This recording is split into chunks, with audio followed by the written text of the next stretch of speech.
नमस्कार फ्रेंड्स, जिंदगी किचनमध्ये आपले स्वागत आहे।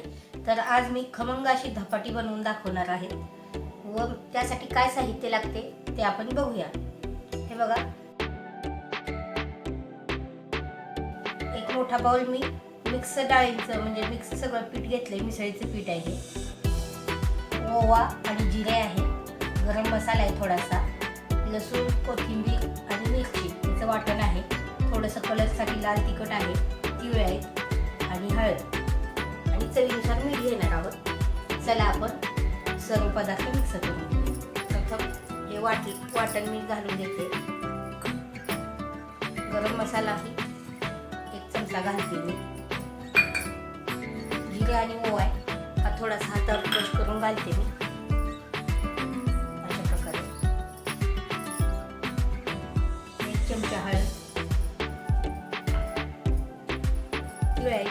मी आत्ताच घालते, यात मोठे 2 चमचे घालते, छान लागतात।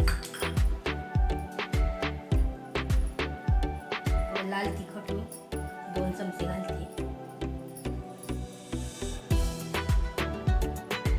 मेन इन्ग्रेडियंट मीठ, चवीनुसार मीठ घालते। हे सर्व आधी मिक्स करून घेऊया पिठात।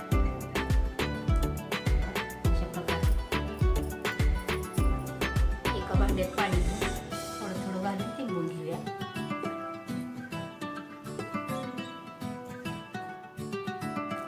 हे बघा, अशा प्रकारे हे पीठ तिंबून झाले।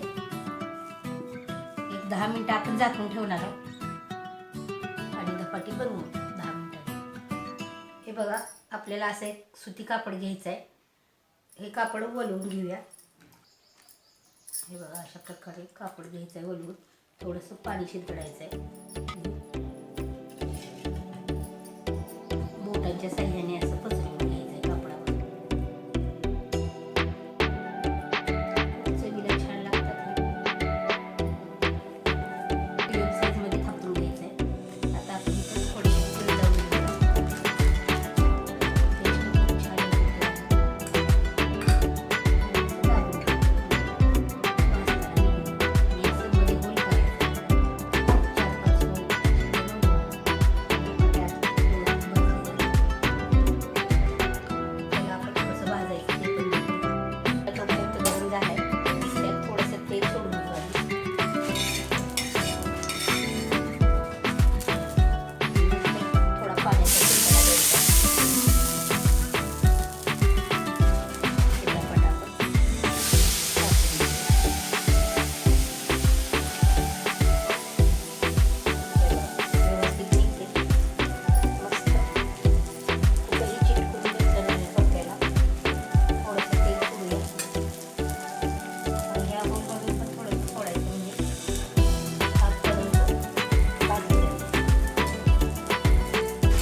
भाजते। तोपर्यंत मी आणखी एक बनवते, ते बघू आपण। हे बघा, मस्त खरपूस असं भाजलेलं आहे, त्याला काढून घेऊया।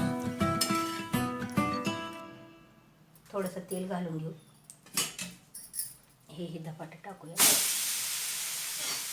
थोडासा पाण्याचा शिंपडा द्यायचा आहे। हे बघा, मस्त निघतंय।